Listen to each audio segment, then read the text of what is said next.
Je suis quelqu'un de particulièrement raisonné, de particulièrement raisonnable, de particulièrement sensé, de particulièrement réfléchi.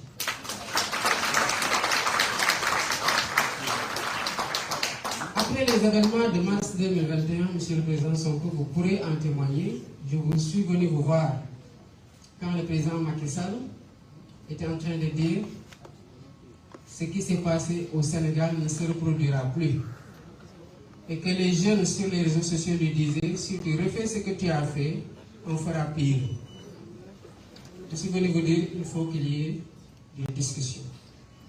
Vous m'avez dit, mais pourquoi? J'ai dit, parce qu'on ne peut pas continuer à nous regarder en chien de faïence entre Sénégalais et à nous menacer d'une deuxième confrontation. Vous avez aussi, en toute responsabilité, donné votre accord pour que je puisse prendre contact avec quelqu'un de la mouvance présidentielle qu'on pensait être un point d'entrée correct. Le temps qu'on obtienne les contacts et qu'on fixe un rendez-vous, le président Macky Sall, en plein Covid, a décidé d'aller à Kaffrine, répandant en plus le Covid-2, et à Matam, au Fouta, en bastonnant au passage des Sénégalais qui n'avaient le tort que de porter le brassard rouge, en continuant à menacer tout le monde de ses foudres, en continuant à s'armer, en continuant à recruter pour davantage mater. Le résultat, on le connaît. Nous avons considéré que pour discuter, il fallait discuter avec quelqu'un de particulièrement réfléchi, de particulièrement disposé pour pouvoir comprendre pourquoi on cherche à dépasser cette vague dangereuse-là qui allait nous mener forcément aux événements de juin 2023. Malheureusement, on a interrompu les contacts parce qu'il n'y avait pas la réceptivité affichée de l'autre côté. En 2023, j'ai personnellement, parce que j'étais en prison, vous étiez sous blocus.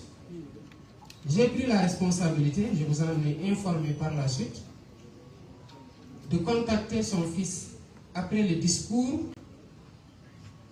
du 3 juillet pour lui dire, à partir du moment où votre papa a décidé de ne plus aller aux élections, vous êtes la seule personne à pouvoir l'aider à sortir par ce qui reste de la grande porte. Et que tous ceux qui veulent être candidats aujourd'hui vont l'encourager à continuer la répression.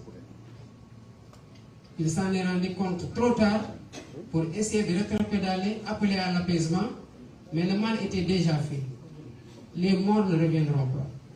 Les amputés ne retrouveront ni leurs bras, ni leurs jambes. Les éborgnés ne retrouveront pas leurs yeux.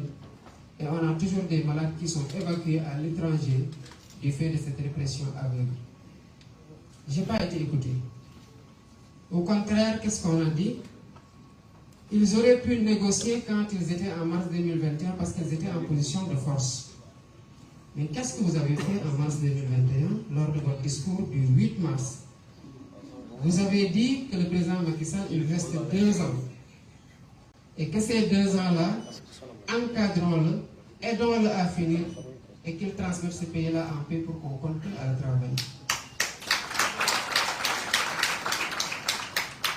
Il y a eu autre chose qui a été dit, puisque nous sommes dans des moments dits de décrispation et qu'il n'est plus notre adversaire, je pense qu'on peut même ne pas aller dans ces relations-là. Juste pour dire que, à quel point moi je tiens à la concertation et au dialogue. Et cela a été tout le temps la posture de Pastef, de continuer à entretenir ce dialogue-là, si tant est que les conditions de sa tenue obéissent à des règles ou à une logique de sincérité qui vont aboutir à des conclusions qui seront convenues, consensuelles, appliquées par toutes les parties prenantes. On n'a pas été écouté à temps et on aurait pu faire l'économie de ces balafres sur le visage, sur l'image de la démocratie sénégalaise, de frères et sœurs incarcérés dans des conditions extrêmement difficiles, de morts qui ne reviendront jamais, de traumatisés et de blessés qui garderont les séquelles à vie. Voilà Bassirou Diomaye Faye en toute discrétion aux côtés de Ousmane Sonko dans le cadre du projet que nous portons tous aujourd'hui